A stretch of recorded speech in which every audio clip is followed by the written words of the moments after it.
And welcome in, everyone. Thank you for tuning in on this very exciting episode where we're going to go through free agency. I have not been this excited for an episode for a long time. And to top it off, it is an absolutely beautiful day outside here on the East Coast in New Jersey.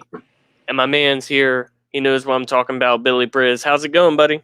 It's going pretty well, man. I couldn't say it any better. Finally, the weather's starting to come through our way. We got some free agency news coming our way. March Madness is coming our way. We Yeah, had man. UFC 259 over the past weekend. So it's just been a month full of sports starting to feel a little bit normal in life. Yeah, who is it? The Texas Rangers. They're opening Texas is opening everything back up. Even the Fully for COVID. Sixers, even the Sixers this week. Sixers will start having fans in the stadium starting this week. Yeah, I mean, as the country gets more and more vaccinated, these times get more and more exciting as people will finally be able to get back to enjoying life, as normal, we would call it. Plus that stimulus package also passed today. So shout out anyone making less than $75,000, and I'm sure Bill and I will qualify for that. So positive vibes here today. Trey is not here at the moment. He has an issue that he is taking care of, but he will hopefully be in at some point on this episode. But yes, as I mentioned, we have free agency to discuss on this episode. Man, like yesterday, the franchise tag deadline, a decent amount of people were tagged. A lot of them did not have like direct fantasy football relation because they were defensive players, but we are still we have a boatload of people to talk about. Basically, we have 18 players to go over, and that's not even every single person who could be fantasy relevant. These are just the most likely, depending on their landing spot. And then, opposite could very well happen depending where they go. Like, for example, if someone here just wants to take the money, what's a potentially terrible landing spot for a player? Aaron Jones, let's say, signs with the New Orleans Saints. Like, don't even worry about cap, but like, say that were to happen, that just creates a two-headed monster that destroys the value of Jones, of Kamara. That's like a situation where obviously, like I said, not going to happen, but there are situations where like Kenny Golladay signs with the New England Patriots. That's actually a better example of something that could actually happen. And that would just destroy a lot of fantasy value for Kenny Golladay. So there's positives and negatives to free agency, but we're going to see how it works out over the next week or so. So we have our news to talk about today. We have the rundown of people who have been franchised. We have the rundown of expected free agents. We have a fun episode. I love talking free agency. Bill, let's start with you for our quick question here. And it's around free agency, as you would expect. What free agency move would you get most excited about? Like, what's your kind of dream situation here? Like, a perfect situation. This player signs in this spot, and I'm excited all around for everyone. I'm going to be buying this player all over the place. Things like that. One player that I would say probably really have my eye on is Chris Carson of the Seattle Seahawks. The Seahawks decided to go into the season without franchise tagging him, making him a free agent. And if he does end up moving on from this team, I feel like the only way he can really sustain his fantasy value if he went to the Miami Dolphins. Interesting.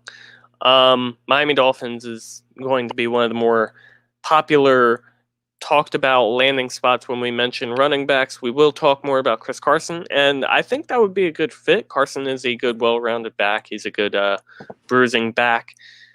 For me, like my potential, dream situation, where I think this could also be a little realistic depending on how the team works the cap situation, how the player takes the contract. But Kenyon Drake, formerly Arizona Cardinals running back, I think it would be really cool if he signed with Tennessee to be with the Titans, to be kind of like a complimentary backup to Derrick Henry. I think it would be cool because it would not take away value from Derrick Henry, because they would have completely different roles, right? Like Kenyon Drake, I think he showed this past season that he's not a 3-down workhorse, that he's not going to be a world beater as an in between the tackles runner, but he has shown over the course of his career that he's a very effective guy when you get him out in space and you get him the ball through the air. So he could play that role there on Tennessee. Like, for example, Tennessee last year when they got boat raced early in games, Derrick Henry would come off the field and Jeremy McNichols would come onto the field. And I don't think it's much of a question who's the better player between Kenyon Drake and Jeremy McNichols. So I think it would stand to help the Tennessee offense, and it would only stand to help Kenyon Drake's value, because he would be doing what he is best at almost exclusively on an efficient offense, and even better, with Corey Davis leaving. Well, he is a free agent, so he's not officially gone, but because he could resign, but who knows? At the moment, he's currently a free agent. Jonnu Smith, same thing, currently a free agent. Adam Humphries being cut, with a ton of vacated targets on this team. There has been history of vacated targets leaning towards the running back in that situation. So Kenyon Drake, if he were to sign with Tennessee, it would look bad because, wow, he's the backup to Derrick Henry. How is he actually going to be? Remember when Dion Lewis was the backup to Derrick Henry, but it wasn't really like that. I think it would be a lot more fruitful because of the opportunity that Kenyon Drake would receive, of how it would help the Tennessee offense, and also the potential vacated targets should they not add a ton of options at wide receiver and tight end. So, if that happened, I would be buying Kenyon Drake on the low everywhere, personally. So, fingers crossed. That would be my dream destination. I feel like this year with free agency is also going to be a lot different. I saw a tweet from Chase Edmonds, running back who was behind Kenyon Drake on the depth chart last year. He came out and basically said a lot of players are going to be taking those cheaper 1-year deals because of how the salary cap has gone down. So they're basically just going to take the shot on themselves for this 1 year and then hope to enter free agency again next year, when the salary cap goes back to normal, and then strike the bigger deal then, because the salary cap, for those of you that don't know, this year, $182.5 million is the salary cap, which is a drop of about $16 million from last year. So I could see that happening. It's a situation where maybe Kenyon Drake signs with Tennessee on the cheap for 1 year in order to, potentially get the best of him this year and work from there. So that is a basic rundown of where we're going to be at free agency. Let's talk real quick, hopefully real quick, because we got a lot of free agents to get into, about news that has basically come out over the past week, and a lot of it does have to do with free agency as well. And I feel like there's going to be even more news. Don't forget, last week I mentioned this, and I'll mention it again for next week. We will not be live on Wednesday. Next week we will instead be live on Thursday, because free agency opens at 4 o'clock on Wednesday. So instead of, podcasting during the height of free agency, we'll give you a better show on Thursday with a lot of the news that we are breaking down. All right. So let's start here, Bill. Your rival, Dallas Cowboys, re-signed Dak Prescott. Monster deal here, 4 years, $160 million. What are your thoughts? Pretty excited. I remember once upon a time we were talking about Ezekiel Elliott is the guy that you want in the Cowboys offense. And in the year 2021, man, that couldn't be ever so more wrong. If you say so. I mean, I still think you want. I've seen like Zeke being undersold a lot, and like Yeah, like it's more of a price check type of thing. I feel like with Zeke, but man, he is real dusty, dude. I would not want Zeke on my team. I don't know. He was really good before Dak went down. He was a top 3 running back, and things really fell off the hinges once Dak went down. I mean, I feel I just feel as though I'm willing to forgive Ezekiel Elliott for that because like I don't care who you put into that. You could put Christian McCaffrey. Well, I don't know. Christian McCaffrey is a little different because Christian McCaffrey literally was out there playing with Kyle Allen and had a historic fantasy season. So maybe not Christian McCaffrey, but really any of the other top fantasy running backs or talent running backs, you put them in a situation where they have complete turmoil at the quarterback position, injuries all along the offensive line, I just feel like it's bound to be disappointing. And that's definitely where it wound up for Zeke. But I mean, I expected Dak to be back with the Cowboys regardless because they were going to franchise tag him had they not got the deal done. So for me, for next year, this doesn't really change anything. But the long-term outlook, I mean, I expected Dak to stay with Dallas because if Dallas didn't pay Dak, even though it's a lot of money, if they didn't pay him, I think it would have been a mistake personally. But yeah, I mean, it works out for both sides. I think it's a lot of money, but if the Cowboys can work around it, if they can add some pieces on the defense, I think they could definitely make some things happen as a team.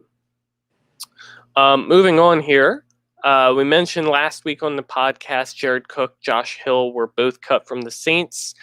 Also cut from the Saints, Emmanuel Sanders. I don't want to talk about this one, Billy. Do you have any interest in talking about this one? Not preferably too much, but man, I know your dynasty roster is not do so hot after that transaction. Specifically, there is a situation where Emmanuel Sanders ends up in a better place than New Orleans, depending on how the quarterback situation is. But man, how the mighty have fallen, and the mighty being me, and my ego, and my morale, and my dynasty rosters. Yeah, Emmanuel Sanders, I mean, I don't know. He's not on our list of 18 free agents for fantasy impact, so we won't be talking about him too much. But we can speculate, and we can kind of look into the future. I don't know where he could go, where I would be in again at 33 years old, but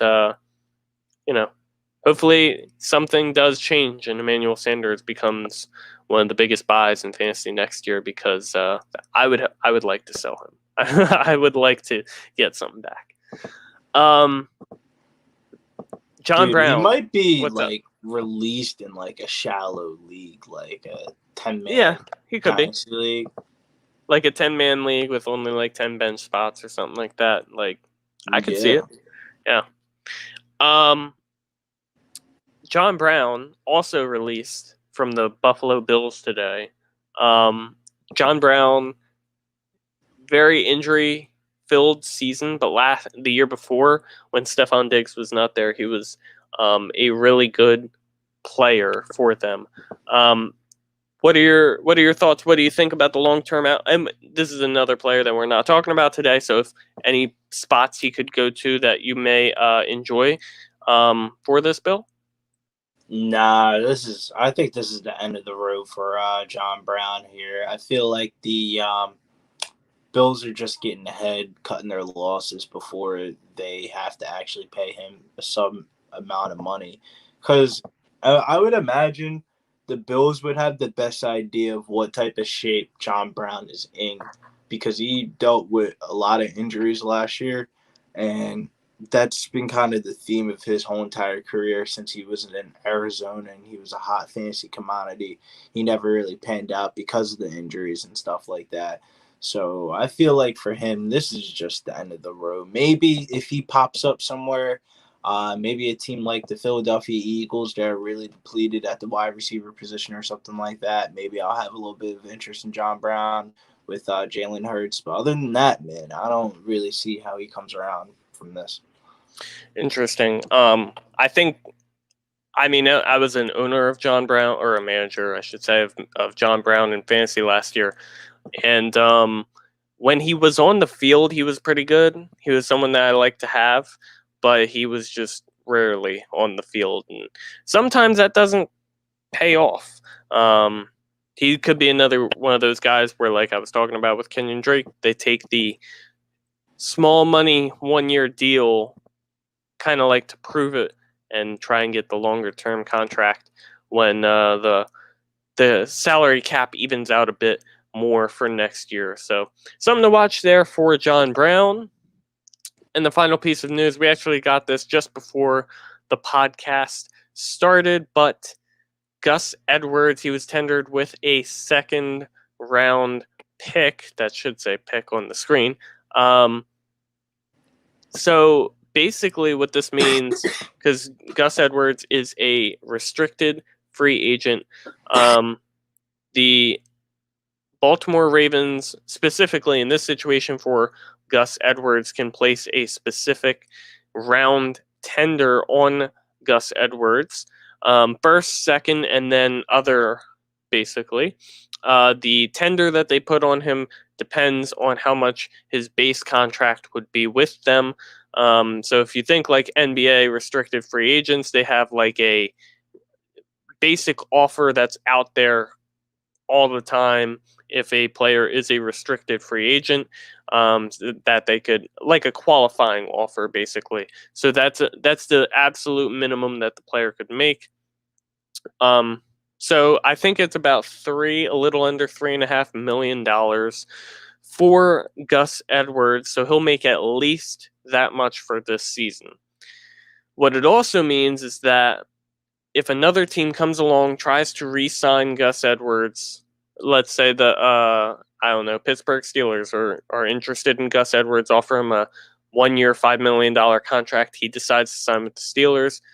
The Ravens not only have the offer or the opportunity to match that offer, but if they do not match the offer, then the Pittsburgh Steelers will not only get him, but they will also have to pay a second round pick in order to get Gus Edwards from the Baltimore Ravens. So what this means is that Gus Edwards is going to be a Baltimore Raven next season, because no team is going to not only go out there and pay Gus Edwards $5 million, but also pay a second round pick for him when they could just spend a second round pick on a running back, who not only will be on a very cheap rookie deal for the next 4 years, but will also, give you a greater lifespan than an older Gus Edwards. So, Bill, we mentioned this previous to the show. You said you like this idea of Gus Edwards staying in Baltimore.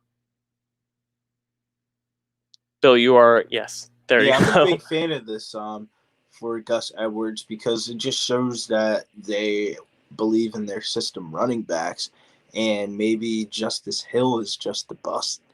And I really like this 1-2 bang combo. This is really good news for J.K. Dobbins owners too, also as well. I don't feel like Gus Edwards is the type of guy that's really going to take too much work away from J.K. Dobbins. So this is a wheels up for. This is a weird situation when somebody gets re-signed and both their fantasy stocks go up. Because if you're in a dynasty league startup draft and you're in like the 20th, 5th round, and you're looking on Sleeper and you're like, these guys at the top aren't really it. What's a name I could scroll to the bottom for? Gus Edwards would probably be the guy, you know what I'm saying? Like, I feel like he's going to go really late in drafts and startups and stuff like that. And even worth a redraft bench spot, because if something does happen to J.K. Dobbins, it's not like he's a proven running back. Like, just because he has good draft capital doesn't mean that we know anything really about his health, longevity, and stuff like that. As soon as he gets hurt, man, can you imagine week 5, Gus Edwards, #1 waiver wire priority, and people spending hell of their fab budget on it? I can see it now. Definitely. And we also don't know. He's going to be, he has the potential to be this upcoming year's Mike Davis. My fault. No, you're good. I like it. Even without injury, he could be very useful too, because how much the Ravens run the football, it's not all going to be J.K. Dobbins. So while most of it could be J.K., Gus could be still chugging along there, the Gus bus that everyone is so fond of. So this is an interesting move. I like it for the Ravens. I like it for Dobbins, like you said. It kind of works out for both sides there.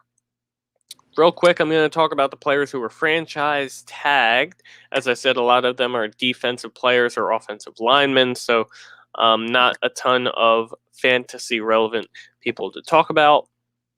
Leonard Williams, defensive end for the New York Giants, was franchise tagged. Justin Simmons, safety for the Denver Broncos. Brandon Scherf, guard for the Washington football team. Marcus May, safety for the New York Jets. Cam Robinson, tackle for the Jacksonville Jaguars.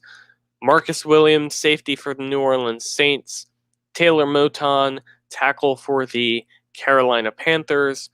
And then the only 2 players who would qualify as fantasy relevant would be Chris Godwin, wide receiver for the Tampa Bay Buccaneers, and Allen Robinson, wide receiver for the Chicago Bears. Now, Godwin, I expected him to be franchise tagged. He's only, 24, 25 years old, and one of the better wide receivers in the game, and one of the big selling points to getting Tom Brady to sign in Tampa was the receiving core, and Godwin's such a big piece of that. You can't just let him walk.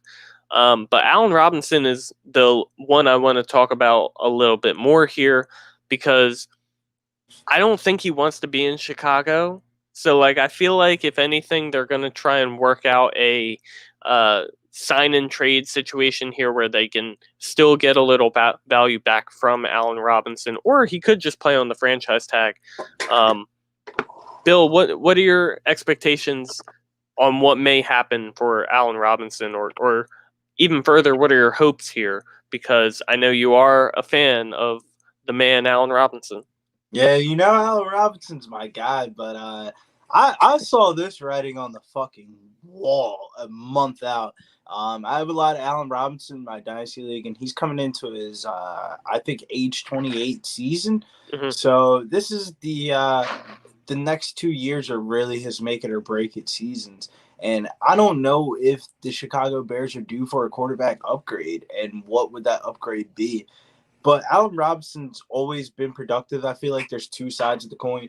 Regardless of what quarterback he is, he's going to give you those old DeAndre Hopkins numbers where he's just going to be the guy. But the only thing is just like, if you're a Dynasty owner, man, I feel like the ceiling is now. You might want to flip him for a couple of pieces. Let me get your thoughts on this trade. I traded away Allen Robinson for a 2021 second round pick, or not, a 2020 first, and Tyler Lockett for Allen Robinson. I got Lockett in the 2022 first. The 2022 first? 2022 first and Lockett for Allen Robinson. So how would you project that 22 first? To be honest with you, it's hard to tell in this Dynasty League. It honestly just depends on who gets matched up with who in the beginning of the season and stuff. It's one of those type of leagues. Like, just because you didn't make the playoffs or you're a low seed doesn't mean your team's bad. It just could be just a random luck of a draw of a week, because when there's so much volatility when you have to start a certain amount of flex spots. Yeah.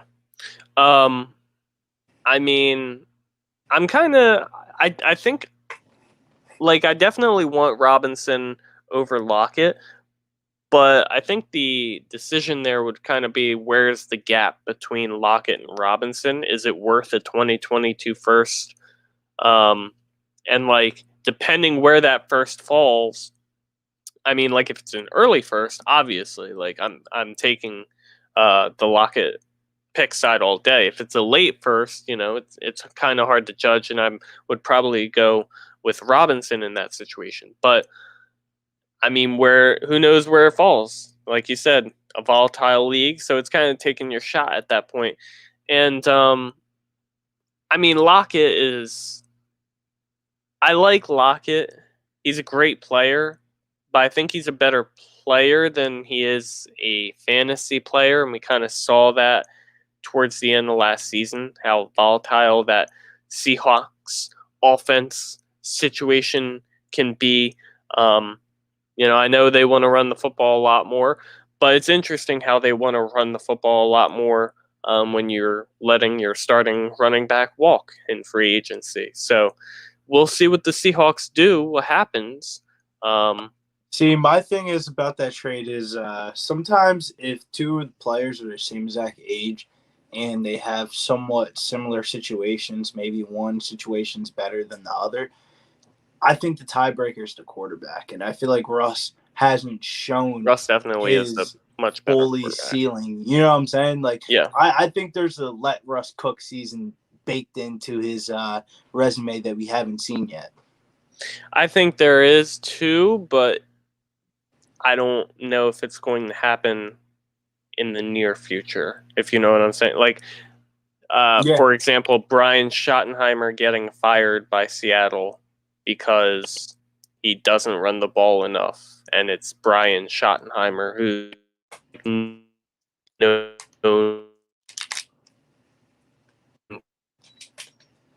Ray, you're gonna have to repeat what you just said. Your mic kind of went all buzzy on me.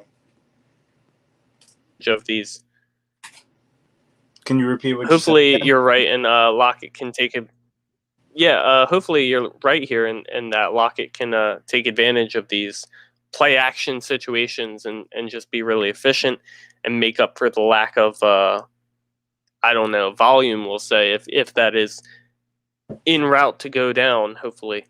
I don't know. We'll have to see what happens with Allen Robinson, if he remains a Chicago Bear or not. So that is the news that we have for today. As I said, next week, Dynasty Force Pod on Twitter, Dynasty Force Podcast on YouTube. We will be live on Thursday, March 18th, 4:30 p.m. Eastern, to break down free agency news. Free agency, the legal tampering period opens on Monday, and then the free agency period officially opens on Wednesday at 4 p.m., which is why we've pushed it back, because the timing, don't want to, have the podcast coincide with the peak of free agency. So go out, go enjoy yourself, come back to us the next day for some good, breakdowns of basically all these players that we're going to talk about now and their new teams. Maybe not all of them, but hopefully a good amount of them. So yeah, let's get into it here. Let's start at the top. Let's start with potentially the most fantasy relevant player of this group. And I think it's going to be the running back who has been a top 5 fantasy running back over the past 2 seasons in Aaron Jones, number 2 in 2019, number 5 in 2020. Green Bay Packers running back, 26 years old. Number one thing I want to talk about here is the impact of A.J. Dillon in fantasy. I don't know. Twitter is a funny place because you have certain situations where guys, Aaron Jones didn't get franchise tagged, and a lot of guys' immediate reaction will be, oh my God, like the value of A.J. Dillon is through the roof. And a lot of guys are also on Twitter saying, man, A.J. Dillon is just a trash version of Derrick Henry, and you should be selling him at this value and all this. Like, what side do you kind of lean on there, Bill, as a more unbiased opinion there?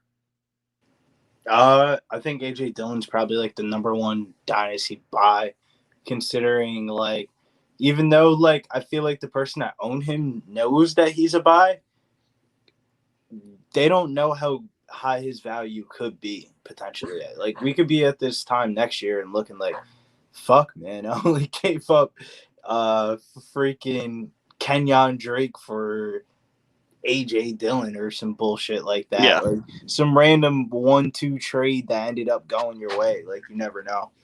I don't know if I liked the tweet. I'm gonna check right now, but it was the day before the franchise tag deadline. The deadline was yesterday.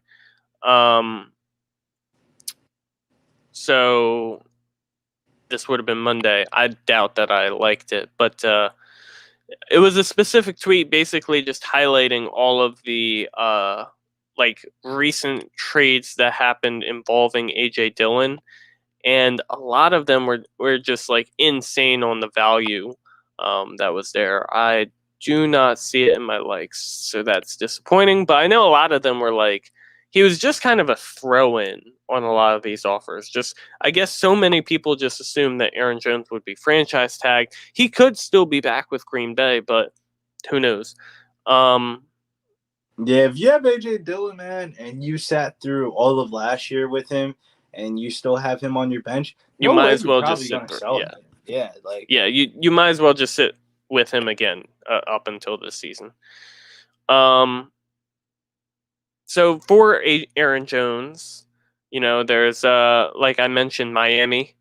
That's been rumored as a potential destination for him. I don't know. Arizona, another good potential landing spot. Being back in Green Bay, obviously, would be solid for his landing spot or for his fantasy value as well. Is there any other location that you might be interested in for Aaron Jones? what's a team with cap situation? Like can I hear like a team that is running back needy that has cap room? I'm glad you asked because I actually do have up right now, once I pull it up here, Spotrack's updated cap situation. As you can see here, this is going to be the cap space for these 32 teams based on the, And or I'm Aaron going the wrong way, Jones, right? $182.5 million cap. So that is accurate. Yes, we are looking at Aaron Jones. So teams with a lot of cap to spend. We're looking at the Jacksonville Jaguars, New England Patriots, New York Jets, Indianapolis Colts, Cincinnati Bengals, Washington Football Team, Vegas Raiders, Miami Dolphins, and so on. I would actually like to see Aaron Jones sign with the team that's at the top of that list. I know they have a lot of draft picks, so it probably might not be the best priority to sign dusty old running back. But I would like to see Aaron Jones go to the Jacksonville Jaguars. That'd be a fire landing spot for him. Interesting. You wouldn't be worried about James Robinson in that point, or how would you feel about James Robinson should that happen? He would just be a complimentary back at that point. Interesting. So you said fuck James Robinson basically with this one. I respect it because I mean James Robinson had a great year, but you never know. The undrafted Dude, rookie. they have cap room and all the draft picks. It's just hard for me not to see them get somebody to compete. Yeah. And there's options here. For me, if I were to pick a specific team that I really wanted to see him go to, man, of this list, I don't know. Not one specific is sticking out to me. Maybe like, I don't think the 49ers would do this, but if he did sign with the 49ers, that would be optimal. Seattle is another team too, sitting here. They have enough cap at $22 million if they were to try to work that out. So those are two teams that I would highlight for Aaron Jones that would be great landing spots if he were to sign there. remains to be seen. He, like I said, he could very well sign back in Green Bay. We'll have to talk about this on Thursday. I'm sure Aaron Jones will be one of the few people of this list who will for sure have a landing spot very early in free agency. Another one who I believe will have a landing spot early in free agency is going to be Kenny Galladay, wide receiver for the Detroit Lions. Kind of a surprise that he was not franchise tagged, but the Detroit Lions are kind of looking to rebuild. So it makes sense for them to not pay Kenny Galladay for 1 year when he likely was not going to sign long term. Shout out Detroit Beastie because I know he's devastated over this.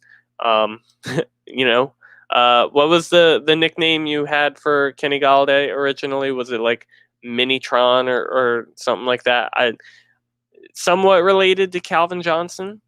I forget exactly, but I also know it was a while ago. What are your thoughts though for Minitron here and his incoming free agency?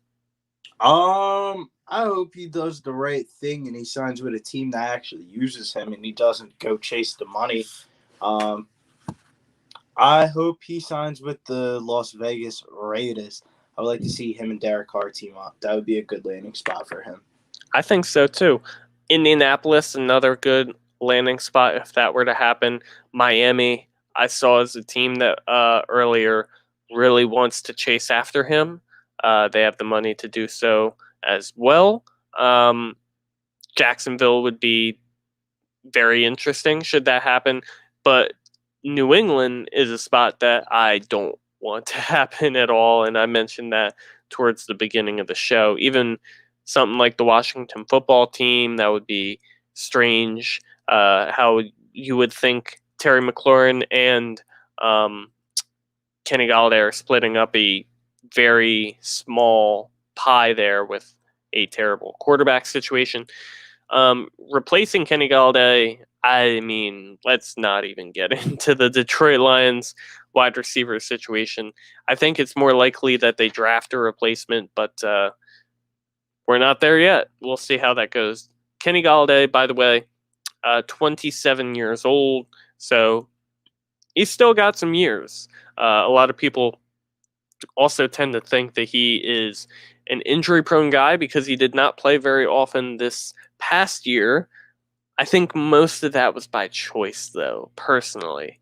And it's also interesting how the injury can kind of hurt fantasy managers' mindsets on a player. You know, they could have a whole career of being great and healthy, and then 1 year is all it takes for that to change in the mindset of fantasy players. Speaking of someone who is not healthy, though, your boy Will Fuller here. Let's talk about him. I would call him the second best wide receiver in free agency, despite the PEDs. He is suspended for 1 game at the beginning of next season, but Houston Texans wide receiver, 27 years old, not franchise tagged. What are your thoughts here on Will Fuller in free agency, Bill? I don't know if he'll be able to return his fantasy value if he doesn't come back to the Houston Texans. Let me start off by saying that. But I think a good team for him would probably be like the Baltimore Ravens, real life wise. The Ravens need some wide receiver help. I can imagine having Will Fuller and Marquise Brown with Lamar Jackson and Mark Andrews. While I don't think that would be the best fantasy situation for all 3 of those guys, I feel like that would be the best real life situation for Lamar Jackson's development as a good quarterback. Interesting. The Texans do have the cap to re-sign him if they wanted to. When you're looking at the cap space here, Indianapolis is a location that I would like a lot, pairing Will Fuller with Michael Pittman. I think that would be a good option. Jacksonville would be interesting, kind of having really downfield offense between Fuller and DJ Chark, and then kind of having LaVisca be that short receiver guy. Let's see who else could we kind of work in here. Miami, another interesting landing spot. the Chargers as well, if they want to build around Justin Herbert, could look to add, an additional weapon along with Mike Williams and Keenan Allen. They're losing Hunter Henry, but maybe they go heavy on the wide receivers by adding Will Fuller as well. Fuller's got game. It's I think he's a very good player, and I think wherever he goes, he'll have a big impact. So fingers crossed that he goes to a strong location. Let's move on here. We're going to talk about our first quarterback free agent, and this one I think has more to do with fantasy relevancy than real life relevancy, but Jameis Winston here, former Tampa Bay Buccaneer quarterback, was New Orleans Saint quarterback this year. He is 27 years old, so he's still young by quarterback terms. The 32, 33, I can't remember how many touchdowns it was, but it was one of those numbers. And it was also, how many? 30 interceptions for Jameis Winston this past season. Man, what are your thoughts here for the potential free agency outlook for Jameis Winston? The Saints are stupid for not re-signing Jameis Winston for starters, because that's the move. Because I think Winston on the Saints would be really good for that team. They have a lot of good offensive pieces that I would like to see Jameis Winston partner up with. But man, I don't really know, man. Like, what's a team that's really looking to get Jameis Winston? If you're looking for Jameis Winston and paying that price tag, you might as well just draft a quarterback.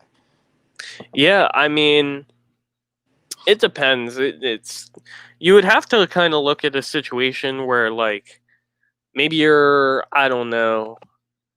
I don't want to say you're a team that has a great, like, Jameis would have to go to a team. I feel like he would have to go to, like, Washington, where, like, they have a great defense. You really don't need Jameis to do much besides be functional. Like, when you need him to be. Because if you ask him to do too much, he's just going to turn the ball over all the time. Dude, Jameis Winston in Washington sounds absolutely fucking terrible. That sounds like I know. It sounds absolutely... That sounds like Interception City waiting to happen there. Man, I don't even know where because we're looking at this list here of free agents, or I'm sorry, teams that could afford him. Let me see if I can work this out with the Zoom that I feel have. like you would have to scroll a little bit, because if the teams are at the top, that usually means they have a decent enough draft pick. And if you have a decent enough draft pick, why would you want Jameis Winston? Right. So looking at this situation, teams that don't really have a great cap pick or draft pick, and have the money. Washington, as I mentioned. Let's see. Beyond that, I mean, Denver has the 10th pick. They probably would rather spend that on a quarterback than sign Jameis. San Francisco, I mean, if they really hate Jimmy G that much, I really couldn't tell you. It'll be interesting. He could be another one of those guys where he kind of takes the cheap year. How about New England potentially for Jameis? If he's like he's like a bridge quarterback, they spend a first round pick on a quarterback, and then Jameis signs for 1 year, and Jameis is that quarterback to kind of show the rookie what not to do. That's not it. I don't think any quarterback that ends up going to the Patriots. That team is just fucking dreadful when it comes to weapons. Man, it'll be interesting. I think Jameis will get... Look, if Teddy Bridgewater can get a starting job after his season in New Orleans, then I think Jameis can get a starting job after what he just sat on the bench in New Orleans. But 5,000 yards, 32, 33 touchdowns, one of those two. And yes, 30 interceptions. That's a big no-no. But if he can bring them down, then Jameis, he could be a good NFL quarterback. So the upside, it's risk versus reward, and I think at a certain point you have to take that risk. Let's move on here. We're going to talk about a wide receiver again. This one, I mean, there's a ton of good free agent wide receivers. So let's just move on here and talk about the next one, who is Curtis Samuel. This one's very interesting. 25 years old, Carolina Panthers. He was very efficient last season once the Panthers kind of figured out how to utilize him. What are your thoughts here with Curtis Samuel entering free agency? I don't really know. I know he's an athletic freak, but I don't think there's anywhere where I'm like, oh man, let me go check my fantasy leagues to see who has Curtis Samuel. Like, nah. Interesting. I want to see where the Chiefs are as far as cap room. They're really, then no chance. I was going to say if he landed with the Chiefs, that would be, but I mean, you could basically say that about any wide receiver that lands here. If they land with the Chiefs, that's some upside. How about Buffalo, for example, though? They just cut John Brown, as we mentioned, to start the show. They have $15 million, so they might be able to make that work. He would be a compliment across the field from Stephon Diggs. I'm kind of hoping that they get more of a possession, another possession wide receiver behind Stephon Diggs, because I feel like John Brown in his later years went from a field stretcher to a possession wide receiver, and I just don't know if I feel like the hype we get way too hyped up for Curtis Samuel going to the Bills, and I don't think the stats are going to be there. If that makes sense. Yeah. Trying to look at other potential landing spots. Maybe Washington. I think he and Terry would pair well. Just got to figure out the quarterback situation there. Miami, another team that could potentially be looking at the field stretchers. You're going to, notice as this episode goes on, we're going to be talking about a lot of the same teams for a lot of these players just because, I mean, we're not going to suggest very often that the Cincinnati Bengals, who are up there in cap space, go out and add a wide receiver in free agency when they have T. Higgins, Tyler Boyd, and are often mocked to be taking a wide receiver at the 5th overall pick in a lot of mock drafts, or Kyle Pitts at that pick as well. So it wouldn't make sense for them to attack a wide receiver in free agency, but the other teams like the Raiders, the Dolphins are teams that it would make sense, and they have been rumored to do that. Best of luck to Curtis Samuel in free agency. I think he can be very good in fantasy, depending where he lands. So hopefully it's somewhere good. Let's move on here. Next wide receiver to talk about, Juju Smith-Schuster. This one's also interesting. Pittsburgh Steelers.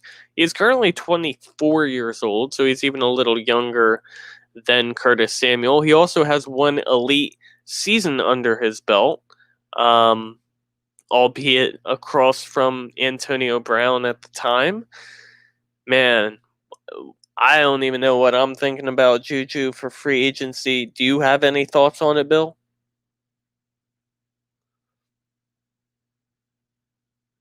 I'm not sure if Bill thinks he's muted or not, but I don't believe he is here. Wait, maybe he is. My bad. No thoughts on Juju for me, man. He's not a guy that I even think about too much nowadays. But I could see somewhere randomly where he lands. Like, I think a good spot for Juju, if a team had the cap room to do it, would be like the Green Bay Packers, where he's just like a wide receiver too. Interesting. Packers currently negative $8 million in cap space, so I think that would be very difficult to work out. Looking at these teams, I mean, man, it is tough to say. It is really tough to say where he could land. Maybe Tennessee, as kind of like the opposite side of AJ Brown, where AJ Brown is more of a stretch the field home run hitter, and Juju is more of the possession guy. just potential landing spot that might yield fantasy value yet. Let's move on here. Tight end position. This is going to be the first tight end we talk about, and interesting one here in Jonnu Smith, Tennessee Titans tight end. He is only 26 years old. Hasn't been great so far, but tight ends do take a while to get started. I mean, there's certain teams here among the list for tight ends potentially. The Chargers, for example, letting Hunter Henry walk, who is next on our list as a little preview. Carolina Panthers, for example, had no tight end this past season, and I feel like tight end would really help their offense. I mentioned Cincinnati Bengals with Kyle Pitts. Is there any landing spot for Jonnu that sticks out to you, Billy? Yeah, I would like Jonnu Smith to end up on the Cincinnati Bengals. Interesting. Any particular reason, like how he, There's times last year where Drew Sample and CJ Uzma, before he got hurt, they were like bottom of the barrel tight ends that you could start in deep leagues, especially tight end premiums like FFPC and stuff like that. And I just feel like there's a need for Jonnu Smith there at the tight end position. I feel like he's better than all the tight ends that they have on the team, and he could take over that like AJ Green role, just down the field threat wide receiver. More of a receiving type of tight end rather than a pass catching tight end, but that's the spot that I really want to see Jonnu land up at. How about you? Yeah, I mean, if I'm looking at this list, preferably, I'd probably want him. I feel like Jonnu would be a good fit with the Colts because of his usage. Because he's also a good run blocker. Like he's more than just, he's a solid receiver, and he's especially useful around the red zone.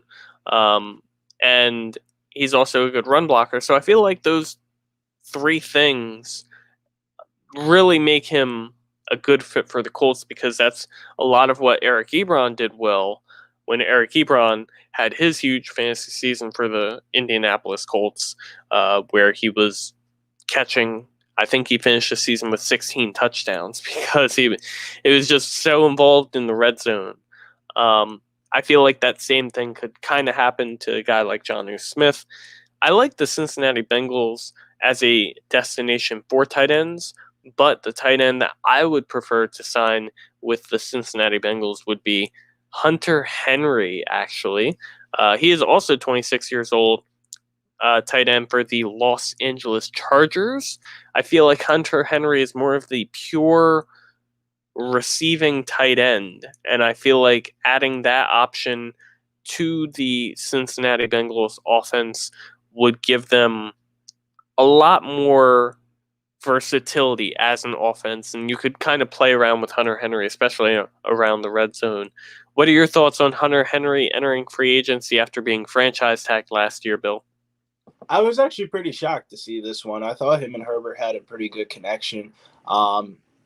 What's their tight end's name? The one that came along late in the season. What was his name? Are you talking about the Chargers? Yeah. Donald Parham? Yeah. Yeah. I guess that's belief in him, or they're gonna draft somebody. And who was the old guy that was there? Antonio Gates? Not Gates. The dude that was behind Antonio Gates. I think his name was like Ladarius Green. Remember, everybody thought he was good. Ladarius Green for a while was supposed to be the next Antonio Gates, and then Antonio Gates just like never retired. So he was like, "Yeah, fuck off."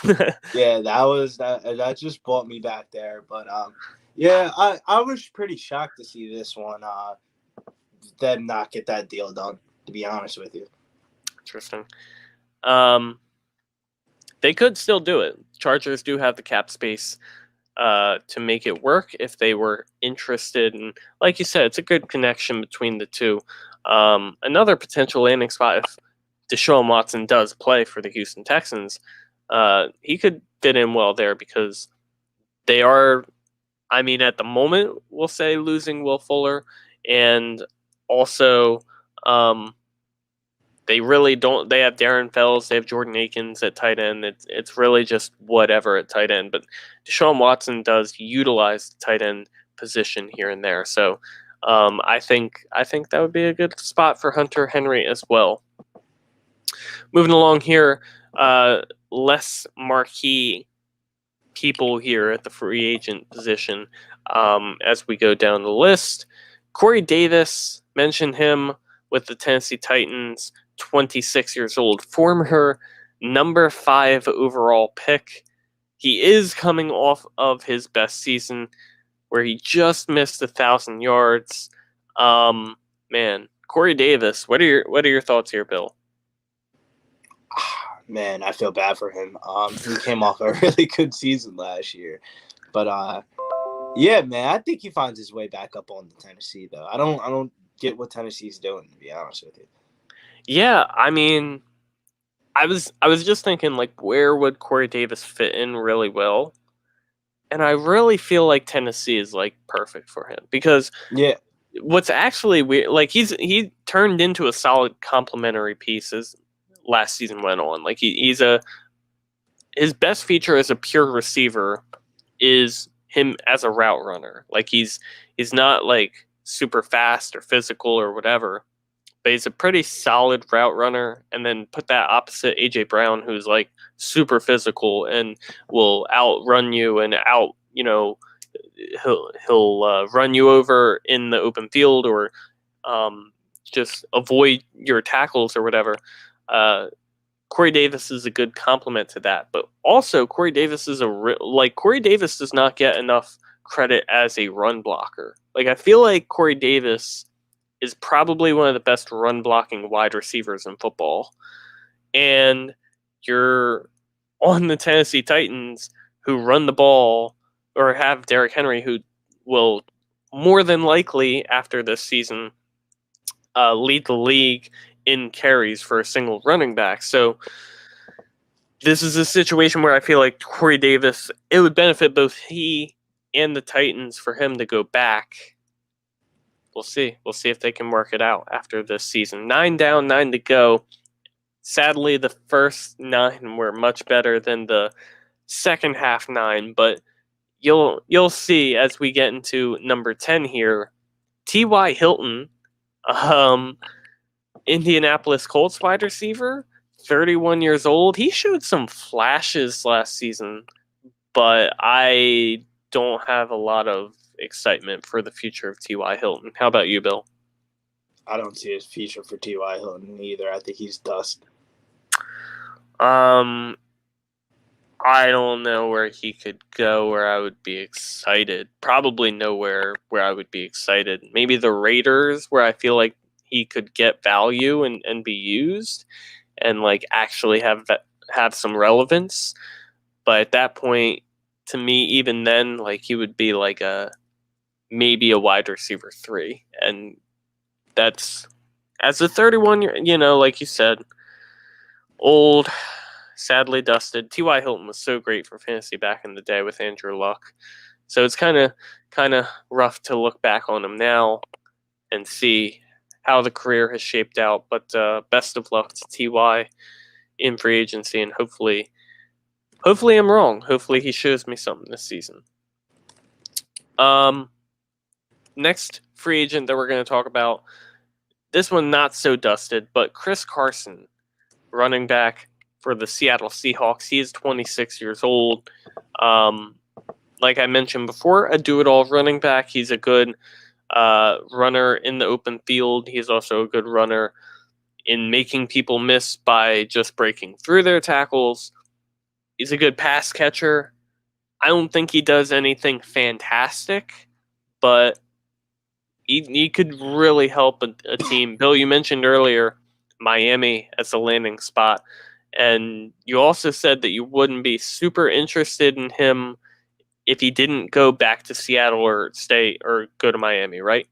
Yeah, man. There's not a lot of spots where I don't think Chris Carson isn't going to be inside like a timeshare situation. Like the worst spot for Chris Carson to land would be a team like the Denver Broncos, where it'd be like him and Melvin Gordon splitting the God, that would snaps. be so terrible. um, that's the thing with running backs entering free agency is just like you really don't get a ton of situations where like the running back enters free agency and it's so good for him afterwards. Like when running backs enter free agency, it's really not that great. Like Aaron Jones, it could actually work out because he's like a lot. He's still really good, and he's only 26 years old, and like hasn't doesn't have a ton of tread on his tires from his career. But I don't know. It's just historic. Like Le'Veon Bell, for example, when Le'Veon Bell entered free agency, there was a lot of tread on his tires. Number one, I will say. So that was a red sign or a red flag, I should say. But he went out, got paid to be the workhorse guy, and it really didn't pan out. So I mean, like, there's situations where that happens, or there's situations where, a guy will, like Melvin Gordon, take a solid deal to kind of come into a weird situation and be a not a workhorse back, but like I don't want to say it wasn't even like a committee back at the same time. Leader of a committee, but still not super relevant for fantasy. It's just a weird situation. And all I can say is hopefully that's not the case with Chris Carson. Next wide receiver up, Billy's favorite wide receiver, former Eagles first round pick, Nelson Aguilar. Bill, how would you like him back in Philly? I wouldn't like to see him back in Philly. You know where the spot that I want to see Nelson Aguilar? You kind of hinted at this earlier, and we said every wide receiver would sustain fantasy value if they stayed in this offense. Nelson Aguilar to the Chiefs would be a fire move for them. I think Sammy Watkins is dusty, old, not good. I considered putting him on this list, Yeah, but Nelson I decided to Aguilar only on talk the about Chiefs, though? That would be fantasy relevant fire. guys. What are I your do thoughts think on that would be good. It depends how they work that out, though. At the moment, as you can see here, currently $21 million under. They at least have to be at zero when the league year starts. So we'll see how they work that. But Aguilar is one of those people that I fear that the asking price, because of his draft capital, he's a former first-round pick and a pretty high first-round pick at that. He has the right to demand salary in the free agent market, and because of that, I have a feeling like he might end up to a team like the Jets, where it's just like, I don't really want Nelson. I could see that too. I feel like Nelson Aguilar is a take the money sort of guy, though. He definitely is a take the money type of guy. And yeah, the Jets or the Patriots, that would be one of those take the money landing spots. I mean, could be wrong. He's 28 years old, and I mean, if I was in Nelson Aguilar's shoes, I would be trying to take the money. I would say that because it's not like something's going to automatically turn around and you're going to become a Hall of Famer at this point in your career. So you might as well just make that money. Yeah. Or you find yourself like Josh Gordon and Johnny Manziel playing in the Fan Football League. Let's not get I actually watched a couple of the games. The game's pretty fire. I can imagine. How do you control the plays? Do you like text it? That part I don't know. I've never watched it live. I usually watch like a rerun. The game reruns on YouTube because Manziel's playing in that league, but he got hurt actually. Typical Johnny Manziel. Interesting. All right, let's move on here. Maybe a more relevant fantasy free agent, but for a shorter period of time. Marvin Jones. I still think Marvin Jones is a good player. 31 years old, Detroit Lions wide receiver. What are your thoughts here with Marvin Jones? I know you If actually just you told have Marvin Marvin Jones. Jones, I would be actively trying to move him because he's one of those type of guys that even though he's old and everybody knows that he's old, he still has name brand value a little bit left to him. And I don't think the trades that you're going to get back are going to be like the most sexy appealing players. Yeah, I you took a got Keelan gamble. Cole. Yeah, I took a gamble. Yeah, Yeah, Marvin Jones for Keelan Cole straight up. that's interesting. We'll see. I mean, we'll see how it works. I mean, Um, Keelan Cole played the most snaps out of the Jags wide receivers last season. So if he gets re-signed there, I'm high on Keelan Cole. let's see. Other potential spots for Marvin Jones. Indianapolis could be cool. He You said he know, wants to go to a team where they have Super Bowl aspirations. So could be Indy.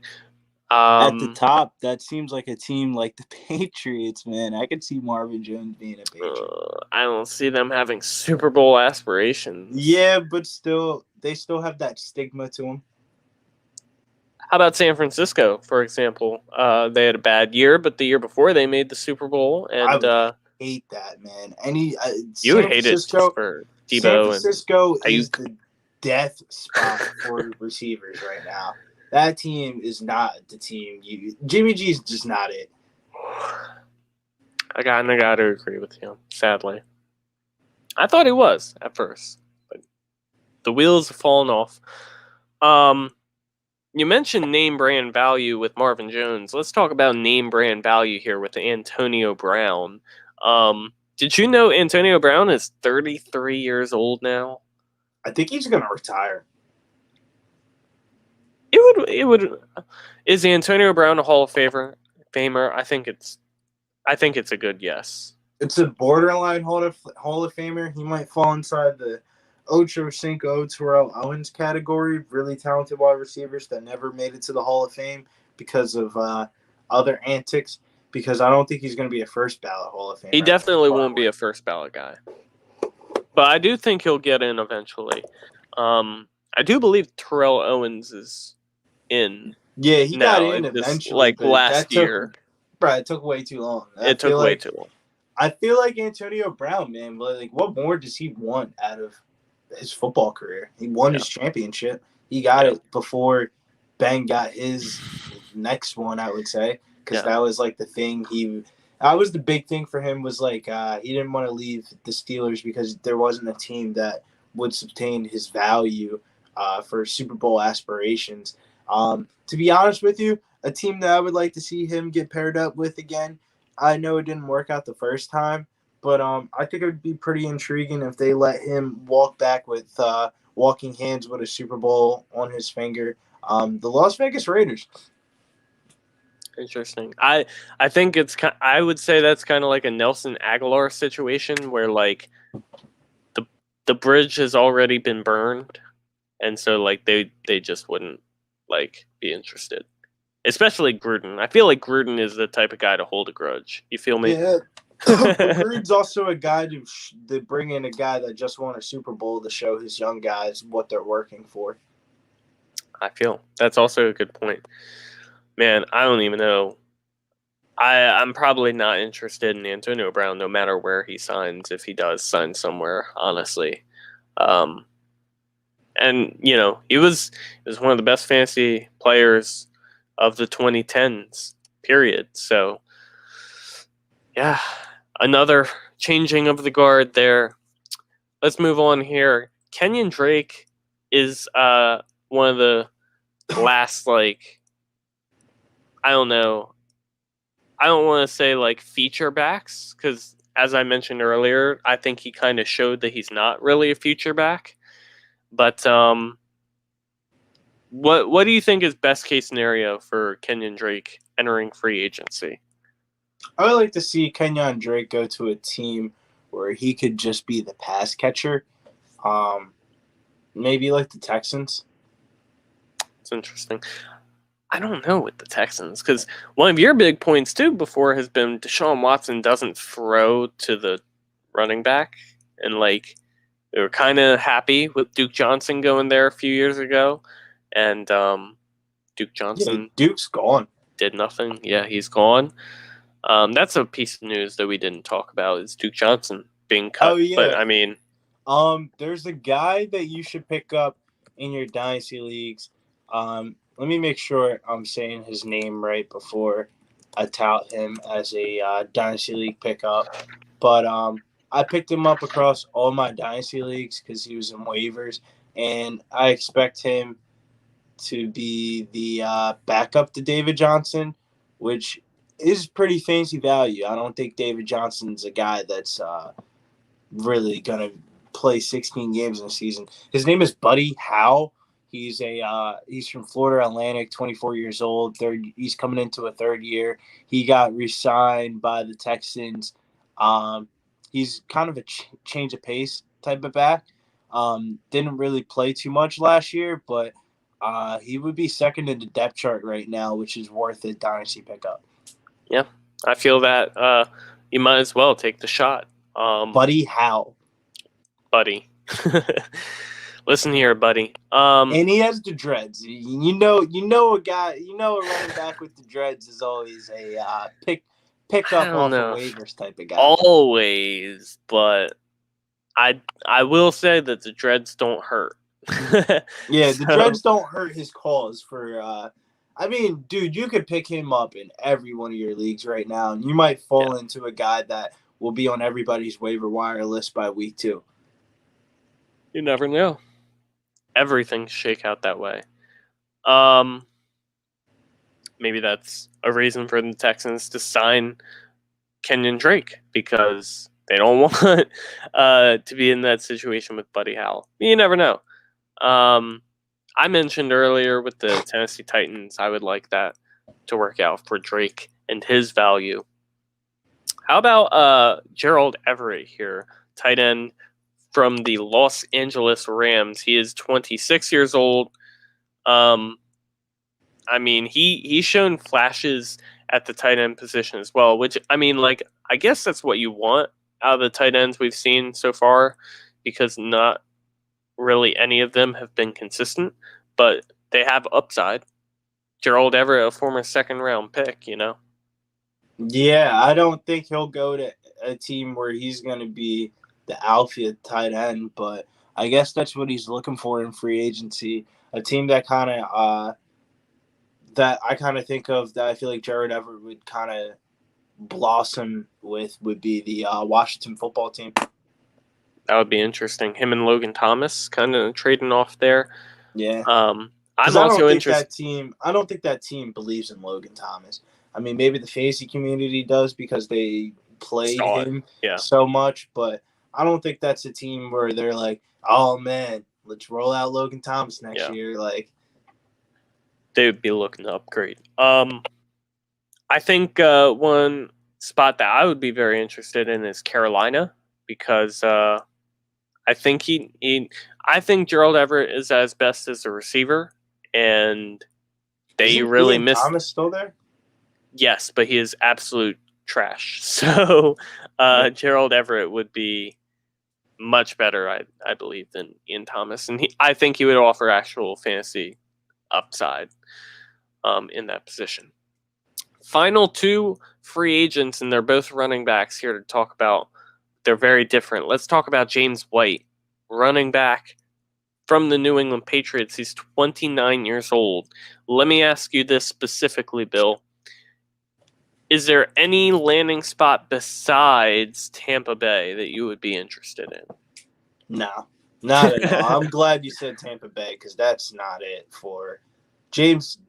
That's a guy that, like, if you get a trade offer of James White, I would tell him to fuck off. What if he's a little, salt and pepper throw in, like AJ Dillon and James White? I would tell them to fuck off. I wouldn't let him at all. And the final running back that I want to talk about here, which this one's interesting because he may have played himself into a good contract in free agency. Leonard Fournette, running back for the Tampa Bay Buccaneers, 26 years old. Like I said, he may have played himself into a starting job because of how well he played in the playoffs. Like, for example, Leonard Fournette in Seattle. How do you feel? Leonard Fournette. My favorite landing spot for Leonard Fournette would be the Atlanta Falcons. That is interesting. That's something I had not thought about. But I think that, That's the spot. that would be difficult, I think, for Cap. How? I mean, I don't. Todd Gurley's a free agent. Falcon. No, for the cap, like the cap space, because Falcons have absolutely no cap space. I thought Todd Gurley's a free agent this season. He is a free agent, but That doesn't open up cap space for them. no, they're still 14 million under. I don't think Leonard Fournette's demanding a shitload of cap though. Yeah, but they're like it's such a hard cap. Like I don't know. I mean, yeah, you would know more than I would because I'm not a Falcons fan, but yeah, 14 million is a decent amount to shave off. They could definitely do it, but it's not only 14 million, but it's also like an additional probably like 3 or 4 million that he'll ask for in free agency.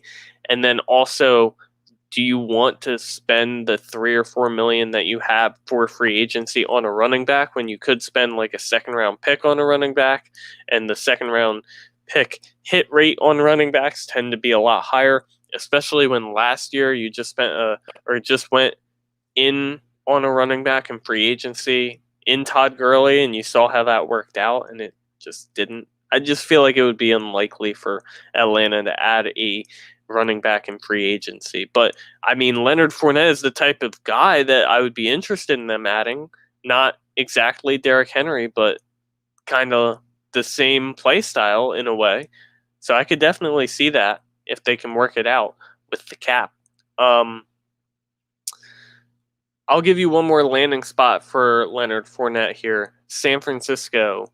Let's say he signs there for the slightly cheaper. Would you be interested? Hell no. How are you not interested, bro? Why would I in a San Francisco running back? Why would I want to fuck with a Shanahan backfield? That's like saying you want a Patriots running back? No. Do you remember Alfred Morris though? I do. Alfred Morris is that, and I think that was more of just a running back quarterback beneficiary than a Shanahan offense beneficiary. Possible.